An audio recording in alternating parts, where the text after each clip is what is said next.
So we did a birthday video, a birthday mug for Tina with the mug press, and it turned out so good.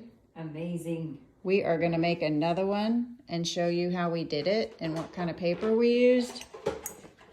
The whole 9 yards, the whole enchilada.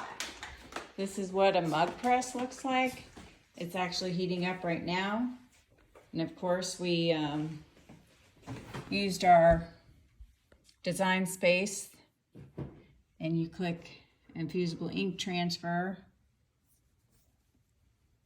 And I think I'm gonna put more on there this time, more pressure.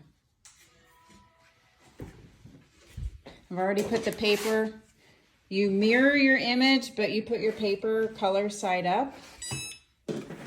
And my mug press is ready, the green light's on. But we're not gonna use that till we And the color put looks this in. faint.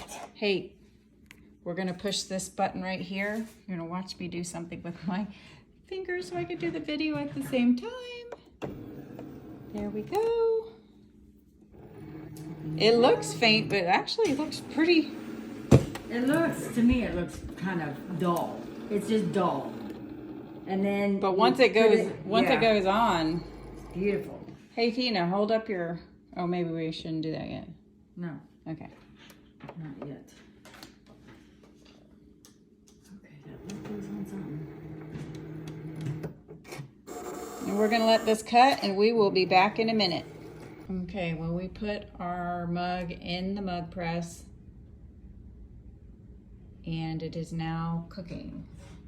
It usually cooks about 6 minutes. Cook. So we will be back when that is done. I'll make a page with this. Look how cute this came out. Or not during black. It's I can during put anybody's name on here, have a customized mug at any time. We are totally in love with the mug press and the infusible ink, and our husbands are just gonna wish they never sent us on this vacation. Happy Mother's Day. Yeah, Bye.